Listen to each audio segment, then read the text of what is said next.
My question, let's just initially, how on earth do you remember everything for all these shows? I've got no idea. I have no idea whatsoever. And that's probably the truth being a litmus test of me being able to remember all the lyrics and the chords to all these songs. I'm doing 5 shows, one of which is an absolute nightmare, is Jacques Brel with John Waters, which I've been rehearsing all day. Musically, it's different from anything you'd ever play in a rock, scenario. It's very difficult music. And then I'm doing Randy Newman. And, Randy's no easy cat. He is one hell of a music writer, a songwriter. Oh, yeah. So, but the great thing about music is the challenge of it. So I'll either fall flat on my face or come out shining or, just get by. One of those 3 options, Yeah. So, but I do love the challenge of playing new music, and the one I'm doing now, which is the most challenging, I suppose, is the Randy Newman one.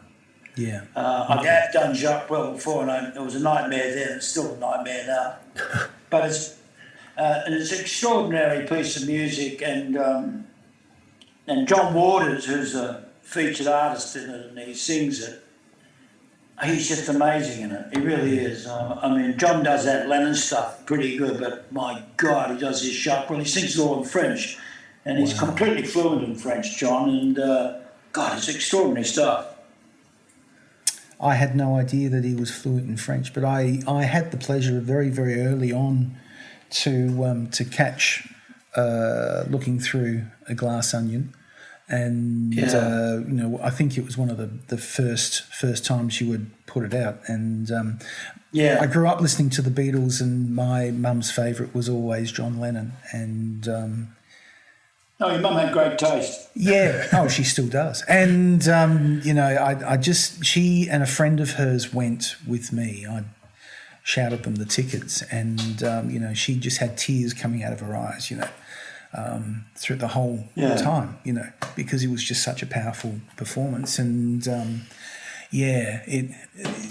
both yourself and John did just an absolutely extraordinary job. And that was one of those experiences that has always stuck with me. And I just thought, bloody hell, and really at the end of the day, it's just a tribute cover act, But you were able to impart, an honesty and authenticity to it, which is just fucking sublime, basically.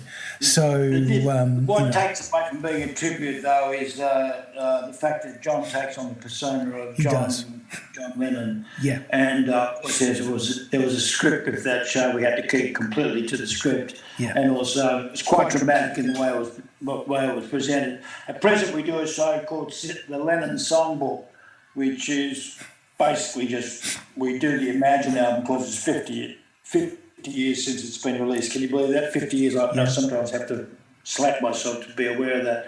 Sure. 50 years since. So we do in the first act we do the Imagine album, and then we do all these hits in the second. And that is just like you just say a tribute show to the genius of John Lennon as a songwriter. Yeah.